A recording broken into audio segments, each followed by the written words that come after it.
যদি কবরে যাও তাহলে তুমি মুক্তি পাইবা। তোমার তিনটা বিপদের স্থান আছে। এক নাম্বার বিপদ হইল মৃত্যু, দুই নাম্বার বিপদ হইল কবর, তিন নাম্বার বিপদ হইল এই হাসরের ময়দান। বাবা মৃত্যুকে বলবি একটু শুনেন, মৃত্যু কেমন বিপদ। বিপদ কি বিপদ, এটা হচ্ছে বিপদ পৃথিবীতে নাই নাই নাই। কত বিপদ মানুষ পড়ে, এই বিপদে পড়ে, সেই বিপদে পড়ে, কঠিন বিপদে পড়ে, অনেক বিপদে পড়ে, হত্যা পর্যন্ত একজন আরেকজনকে করে। এই বিপদ কিছু না রে বাবা। আজরাইল যখন থাবা দিবে ওই বিপদের কাছে এটা কিছুই না, কিছুই না। একটু মনোযোগ দিয়ে শুনেন, কোন পাপী বান্দা যখন কোন পাপী বান্দার রূহটা কবজ করতে আসবে তখন আজরাইল বলবে, আইয়াতুহান নাফসুল খাবিসা, ইয়া আইয়াতুহান নাফসুল খাবিসা। এইটা বলে আত্মারে বলবে। আর আত্মা তো কি করবে দেখেন, আজরাইল আলাইহিস সালামের চেহারাটা দেখবে মাটির মধ্যে পা, এই সাত আসমানের উপর তার মাথা এত বড়।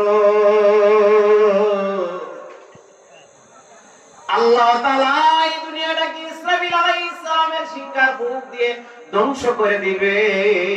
তারপরে আজরাইলকে বলবেন, আজরাইল ইসরাফিলের জান কবজ করো। ইসরাফিল আলাইহিস সালামের কাছে গিয়ে আজরাইল বলবে, ইসরাফিল আল্লাহ অর্ডার দিয়েছে তোমার জান কবজ করতে হবে। আবার কি হায়াত শেষ, শ্বাস শেষ, তোমার তাড়াতাড়ি করে জান কবজ করতে হবে। যখন শ্বাস দিয়া ধরবে বলবে, ও আজরাইল সারা পৃথিবীর পাহাড়গুলো রুইয়ের মতো উইরা গেছে আমার সিংহার বুকে।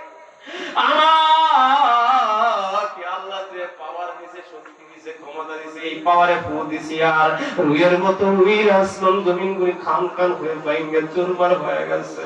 আমার এত পাওয়ার, এত শক্তি, আর তুমি আজরাইল তোমার হাত দিয়া যখন আমার অন্তরে ধরছো, আমার শরীরে ধরছো, মনে হচ্ছে সারা পৃথিবীটা ভাঙা বইরা গেছে আমার শরীরের মধ্যে, আসমান জমিন ভাঙে আমার বুকের মধ্যে বইরা গেছে, মনে হচ্ছে এমন ভাবে।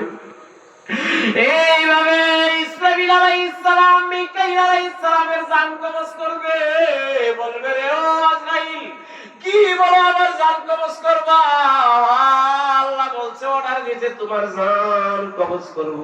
ও আজরাইল, আমি তো মানুষের উপকার ছাড়া কিছু করি নাই। আমি বৃষ্টি বর্ষণ করেছি, যেইখানে গাছগুলো মরে যাচ্ছে, ফসলগুলো, সবজিগুলো মরে যাচ্ছে, আমি বৃষ্টি বর্ষণ করতাম আল্লাহর অর্ডারে, আল্লাহর অনুমতি ক্রমে বৃষ্টি বর্ষণ করতাম। আর বৃষ্টি বর্ষণের দ্বারা এই সবুজ শ্যামল গাছগুলো, মরা গাছগুলো সবুজ শ্যামল হয়ে যাইত। আর